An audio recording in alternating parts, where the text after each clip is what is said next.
नमस्कार सभी को। अगर आप मेरे YouTube चैनल पर नए हैं तो आप मुझे सबसे पहले सब्सक्राइब कर लीजिए और मुझे फॉलो भी कर लीजिए, शेयर करते रहिए। और आज का वीडियो है इस समय क्योंकि अब विंटर सीज़न ख़त्म हो गया है और अब हमें गर्मियों के पौधे लगाने हैं, तो उसके लिए हमें सॉइल का मिक्सचर बनाना है, जो हमें पॉट में भरना है। तो सबसे पहले आप इन चीज़ों को नोट कर लीजिए, जो मैं आपको बारी-बारी से बताऊँगी अभी। ये देखिए, ये है हमारी वो सॉइल जो हमने अपने पुराने पॉट से निकाली है, जो विंटर में ऑलरेडी हम हमारे गमले जिसमें लगे हुए थे। ये है बोन मील, जिसे हम यूज़ करेंगे मिक्सचर बनाने में। बोन मील का सबसे बड़ा जो इम्पोर्टेंस होता है गार्डनिंग में, वो आपकी यील्ड को एनहांस करता है। इसका मतलब ये है कि अगर हमारा पौधा अगर 1 या 2 फूल दे रहा है, तो अगर आप उसमें बोन मील यूज़ करेंगे तो वो ज़्यादा से ज़्यादा फूल देगा और ऐसे ही उसकी रूट डेवलपमेंट पे भी हेल्प करेगा। हमारा पेड़ काफ़ी हेल्दी और ग्रीन रहेगा।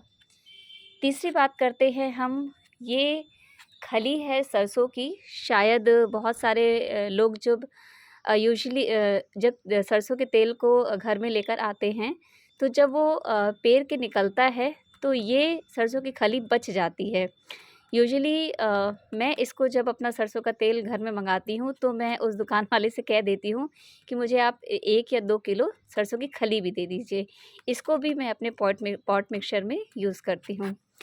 चौथी चीज़ है ये सैंड। ये सैंड भी हम मिक्सचर बनाने में यूज़ करते हैं। इसका सबसे बड़ा काम होता है कि होता क्या है कि जब हम मिट्टी को सैंड के साथ मिक्स करते हैं, तो हमारी जो मिट्टी है वो थोड़ी पोरस हो जाती है। तो उससे हमारा जो पानी है वो उस पे रुकता नहीं है और आराम से वो गमलों में से निकल जाता है।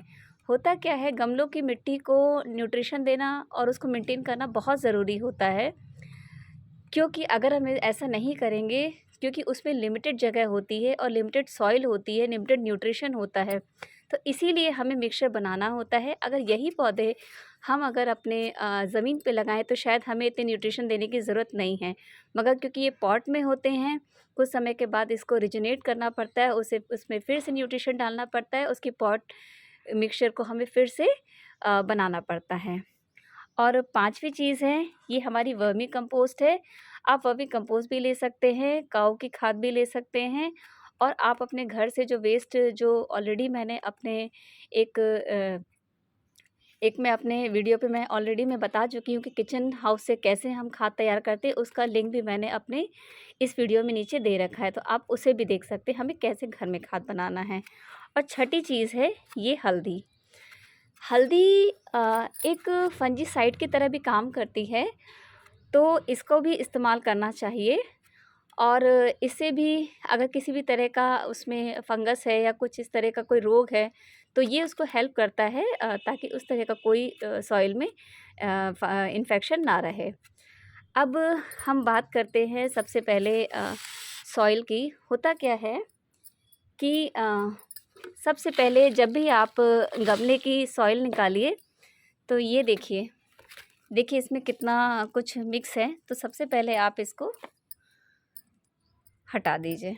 ये देखिए, ये मैं इसमें जो भी इसमें मिक्स है, इसको मैं हटा रही हूँ।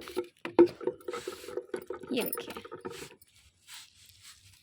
इसको मैंने थोड़ा फैला लिया है। वैसे सबसे पहले जब हम गमले की मिट्टी को निकालते हैं, तो हमें उसे कम से कम 1 दिन उसे सुखा लेना चाहिए। उससे होता क्या है कि मिट्टी में जो भी कीड़े या इन्फेक्शन या कोई भी नेमाटोड्स वगैरह अगर ग्रो कर जाते हैं, तो वो अगर 1 दिन की धूप के बाद वो बिल्कुल ख़त्म हो जाते हैं, मर जाते हैं। और अब क्योंकि हम ऑलरेडी इसको एक बार सुखा चुके हैं और इसे हमने रखा हुआ था आज इसके लिए, तो अब ये देखिए हमारा ये लगभग 1 किलो मिट्टी है। अब मैं आपको बताऊंगी इसमें कैसे-कैसे हमें मिक्स करना है। ये देखिए लगभग 1 किलो मिट्टी में हम सबसे पहले खाद मिलाएंगे।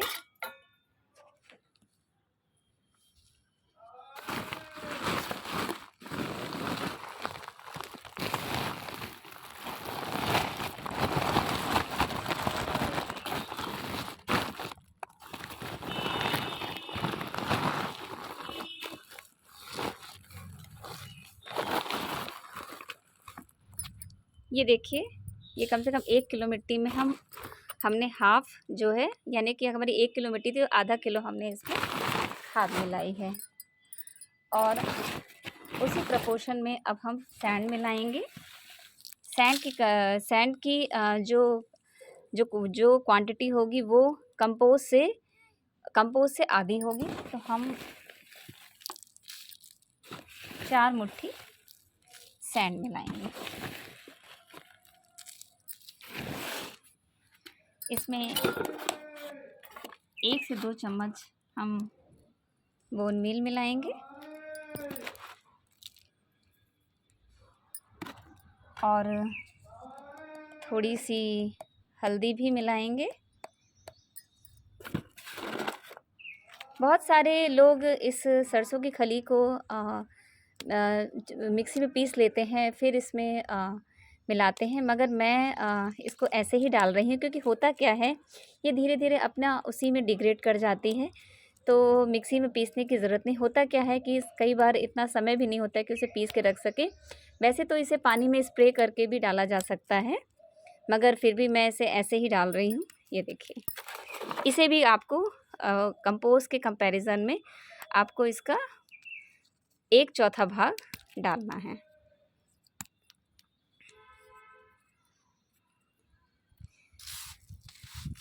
कुछ लोग मिट्टी में कोकोपीट भी मिलाते हैं। कोकोपीट मैंने नहीं मिलाया हुआ है, इसीलिए एक तो कोकोपीट के अलावा बहुत सारे ऑप्शन हैं जो हम अपनी मिट्टी में मिक्स करते हैं। तो जो मुझे सबसे अच्छा ऑप्शन लगता है वो मुझे लगता है मूंगफली के जो छिलके होते हैं, जो हम ठंडियों में बहुत खाते हैं, मैं उसे जो है इकट्ठा करती रहती हूँ और मैं उसे इसमें मिक्स कर देती हूँ। वो भी वही काम करते हैं जो कोकोपीट करते हैं। कोकोपीट का काम होता है कि मॉइस्चर को इनहोल्ड करना, उसको होल्ड करके रखता है वो मिट्टी को। तो हमारे लिए ये मूंगफली का छिलका हो गया, या फिर जो ये होता क्या है, जो आपके गार्डन में ये जो लीफ कंपोस्ट होता है, ये बहुत सारा लीफ गिरता रहता है। इसको हम लोग करते क्या है कि एक डब्बे में छोड़ देते हैं या फिर एक बड़े बाल्टी में उसको एक जगह कर देते हैं। वो धीरे धीरे खुद डिग्रेड होता रहता है, उसी को हम इसमें यूज़ कर सकते हैं। ये देखिए, अब इसको आप मिक्स कर लीजिए अच्छे से।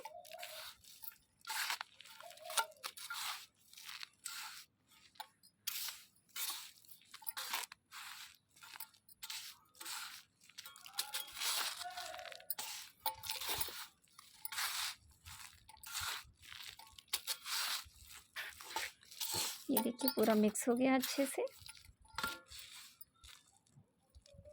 ये देखिए,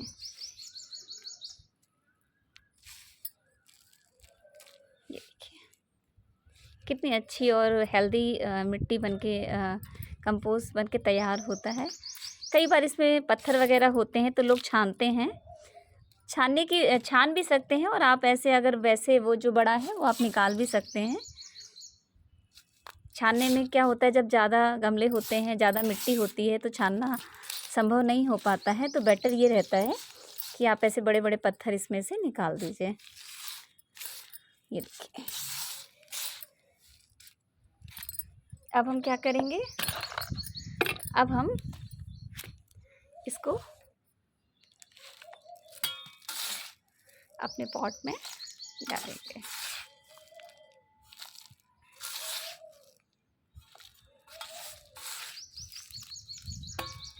हमेशा जो पॉट है वो 3/4 भरना चाहिए। ये देखिए, अब ये हमारी मिट्टी बिल्कुल तैयार है और हमारा पॉट भी तैयार है। इसमें अब हम कोई भी पेड़ लगाना चाहें तो लगा सकते हैं। मुझे जेड प्लांट तैयार करना था, तो मैं जेड प्लांट इसमें लगाऊंगी सोच रही थी। तो वो मैं आपको नेक्स्ट वीडियो में बताऊंगी कि इसमें अब हम कैसे जेड प्लांट लगाएं। थैंक यू, और मेरे चैनल को सब्सक्राइब कर दीजिए, शेयर करिए, लाइक करिए वीडियो अगर अच्छा लगा हो तो। धन्यवाद।